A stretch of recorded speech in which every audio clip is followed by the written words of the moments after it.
it was very important to me to know that the organization could go on if I was not there, because they are trying to take us out. Remember, at the head of our movement, they were trying to put in federal prison. And Charlie Kirk came on totally off the top of his head, just off of that, what I had said, and turned to him before I'm about to punch out for 4 months, and the burden's really going to be on him and Jack, with the Charlie Kirk show, all of it, and lays out and very hauntingly talks about the assassinations, talks about next man up, talks about the responsibility of it all, talks about how they were trying to take out Trump, and what purposes, and particularly Talib's book Anti-Fragile. Talib had reached out to me after 16 to talk about the fact that the organization then, the Trump campaign then, the Trump movement then, the rising movement of MAGA, was an anti-fragile organization. This guy was Arthur. He created the concept, the idea. It was a massive bestseller, and people will tell you in business and finance, they study this. And he says, you guys, compared to Hillary Clinton and the Bush apparatus, everything Trump had taken on in the primaries, you saw this anti-fragility, this resilience that, you can't be beaten. And what do I say on the show all the time? We're not going to lose if we don't quit.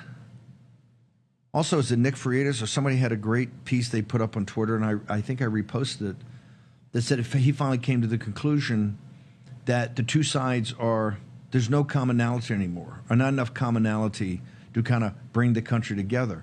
And he said he finally came to the conclusion one side's going to win and one side's going to lose. That's absolutely the case.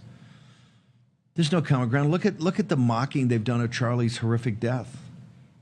Charlie Kirk, as fine as a young man as you could ever have, a young man that, as a young man, as someone in his 20s with no college education, remember, no Ivy League education. In fact, what inspired him was getting rejected by West Point. So with no college education, in the modern world where you have to have not just a college education, you have to go to, if you don't go to an Ivy League school or an Ivy equivalent or public Ivy like University of Michigan or Wisconsin or UVA, you can't get ahead in the world. He had put together an organization, and he had done as much in his 20s. You have to really go back.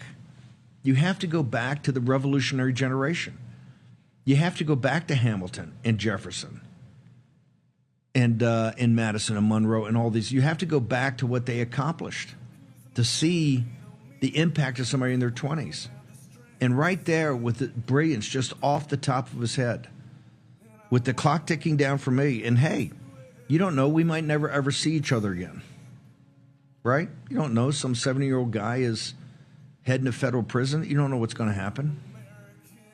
And Charlie right there just as impassioned. I remember finishing that, and when we tossed, and the Charlie Kirk show took off at noon, that always followed us on Real America's Voice. I remember getting in the vehicle with Bernie Carrick, the late and great Bernie Carrick, who remember used to do every 9/11 show with Bernie and Rudy, and Eric Prince. And, we talked had a couple minutes before we went to a little press conference outside, and then they actually got in the vehicle with me and went up to the actual prison, actually into the prison gates itself, where I was actually taken into prison. And I said, we don't have to worry, we got this. It's not just the next man up of Natalie Winters and Mike Davis and Dave Bratt and Ben Harnwell and all the great people that pitched in, our great production team. He said, Charlie and Jack, they really get it at a very deep level, a very deep and profound level.